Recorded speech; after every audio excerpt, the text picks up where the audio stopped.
Salut à tous, ici c'est le sportif du dimanche. Aujourd'hui, nouvelle vidéo donc, et on va parler d'un sujet très sensible. L'équipe de France de foot.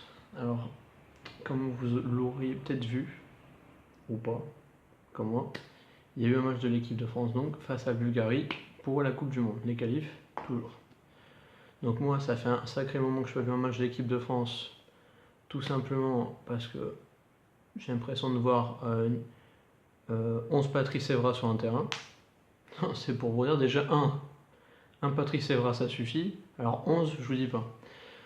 Donc déjà ça. Ensuite, qu'est-ce que je vois après le résultat du match, surtout en ayant vu la compo qu'on a mis, il y a 15-0 face à Bulgarie. Ah bon, quand tu mets Griezmann, quand tu mets Mbappé, soi-disant c'est le prodige, le futur prodige va être Ballon d'Or, etc. Tu mets Griezmann, t'enlèves Giroud pour une fois, enfin. Matuidi, tu mets Tolisso, tu mets Kanté, etc. 1-0 face à Bulgarie. Une question. Qui connaît un joueur bulgare? Alors à l'époque il y avait Berbatov, mais là, il n'y a personne qui connaît un joueur bulgare, réellement. Alors, j'ai vu un truc de Rabiot qui m'a fait rire, il me fait des excuses, même un poussin ne raconte pas ça. Ouais, il faisait froid, c'était dur de se mettre dans les conditions du match. Kono, si tu cours, t'as pas froid, t'as chaud. Puis même, d'accord, ça peut être dur de se déplacer, les gars. Maintenant, on a peur d'aller jouer en Bulgarie, en Biélorussie, au Luxembourg. Mais en quelle division jouent ces gars-là en équipe de France?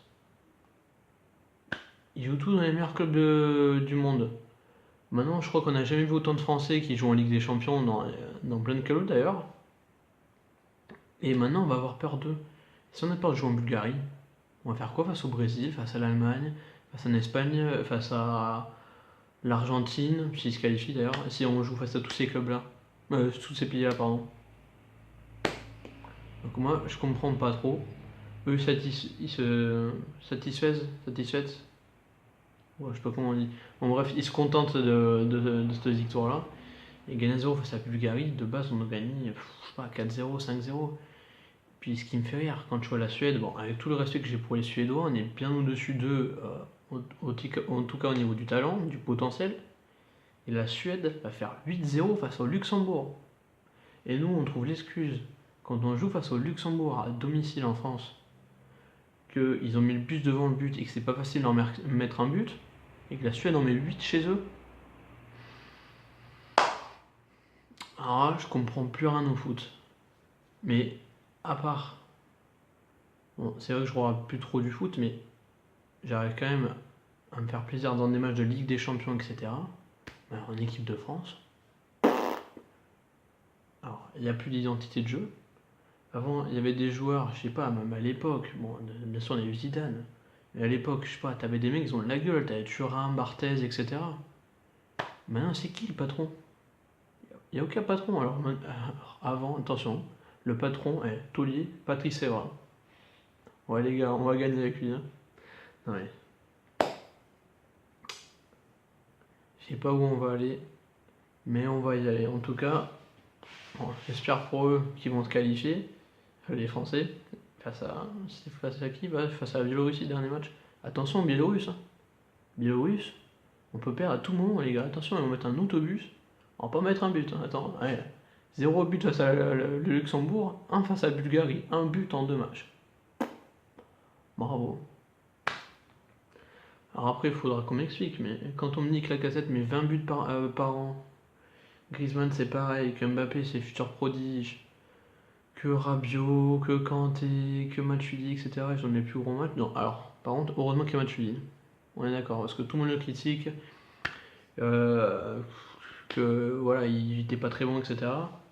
Moi, de ce que je vois avec la Juventus, il est au top, le mec. Donc, prenez exemple sur lui d'ailleurs.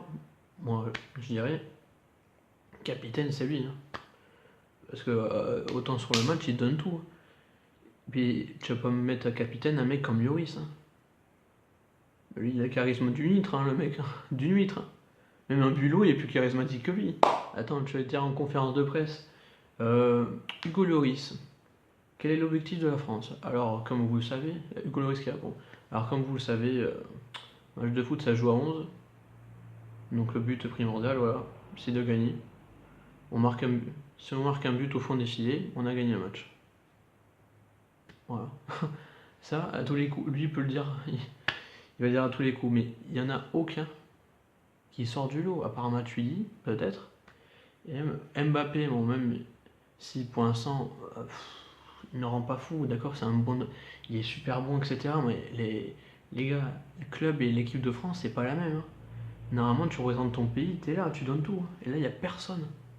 Donc Mbappé, c'est un des seuls qui fait plaisir en conférence de presse, etc. Parce qu'il dit les choses clairement. Les autres, c'est comme ça. C'est rodé, on leur dit tu dis ça, bim bim, hop, il dit ça. Donc bon, on sait pas où c'est qu'on va aller avec cette équipe de France, mais on va y aller parce que regardez, bon, même si on a perdu en finale de l'Euro, même si on n'a pas eu des adversaires de ouf à part l'Allemagne, bon, le Portugal on a perdu contre eux, mais voilà. On avait comme une équipe bien moins bonne que maintenant. On jouait avec Payet et Sissoko en type. Maintenant, on a quand même Mbappé, on a Dembélé, bon, il est blessé, mais on va revenir. On a plein de joueurs, t'as Lacazette, t'as Griezmann, t'as Tolisso, t'as Kanté, enfin, on a plein. Donc je vois pas comment une équipe comme la nôtre peut faire ce genre de résultat. D'accord, ils n'ont pas l'habitude de jouer ensemble, mais on s'en fout. Joueurs talent ont l'habitude de jouer ensemble. Regarde le PSG, Neymar, il a jamais joué avec Mbappé, il a jamais joué avec Rabiot, avec Kurzawa, et alors ils arrivent à se débrouiller quand même. Donc faut pas nous trouver ces excuses-là. En plus, alors, je veux surtout pas entendre des excuses comme oh, il n'y a pas Benjamin Mendy, il n'y avait pas il n'y a pas Dembélé, Kanté il s'est blessé. Non mais on met même une équipe de second plan. Bah, la Bulgarie, tu mets même une bonne équipe de ce début de championnat comme Bordeaux, ils vont battre la Bulgarie, la Biélorussie, le Luxembourg. Ça se trouve, ils battent même la Suède, Bordeaux. Donc, faut pas nous trouver des excuses. Les autres années, on tombait dans des groupes comme à chaque fois il y avait l'Espagne et des pays comme ça, et on terminait toujours barragiste. Là, entre guillemets, on avait une excuse. Mais là, on doit terminer là, au-dessus. Là, on va terminer à la phase de poule avec un point de plus que la Suède. Et ou 3 ou 4, ça dépend de leur résultat. Ils ont une différence meilleure que la nôtre. C'est pas normal. Et bon, bref, en tout cas, bon, je reste français malgré tout quand même. J'espère qu'ils vont se qualifier et que même en Coupe du Monde, ils vont quand même faire un bon résultat, même si, vu leur performance, j'en doute, parce que là, ils nous trouvent des excuses comme quoi il fait trop froid, etc. Qu'est-ce que ça va être cet été? Cet été, ils vont dire on a fait trop de matchs, on est allé trop en Ligue des Champions, on était trop bon. Et du coup, on peut pas être bon en Coupe du Monde. Donc bon, j'ai hâte de voir ça en tout cas. Je sais pas ce que vous en pensez, mais bon. Moi, regarder l'équipe de France, en ce moment, c'est pas ce qui me fait rêver. Je préfère à la limite regarder un bon match de Ligue 2 que de regarder l'équipe de France. Mais bon, ça reste que moi. En tout cas, donc cette vidéo et ce coup de gueule est terminé pour aujourd'hui. Je vous promets que dans les prochaines vidéos, je vais revenir avec le sourire. Que je vais reprendre mes thèmes dans les vidéos, parler avec l'accent italiano, spanish, inglese. Et donc voilà, on va aborder des thèmes plus drôles que ça, je vous le promets. En tout cas, continuez de me suivre. Enfin, pour le peu qui me suivent, 8 abonnés, ouais, on va péter le million les gars. Donc ça rigole, moi, donc je reviens pour d'autres vidéos dans pas très longtemps. Je peux plus être trop présent ces derniers temps, parce que je prenais pas le temps, puis j'étais assez occupé aussi. Et ouais. Je crois que la vie à peine. Non, ça va. Donc voilà, je reviens donc dans pas longtemps avec des nouvelles vidéos. Et puis voilà, continuez de me suivre. Et puis à bientôt. Salut!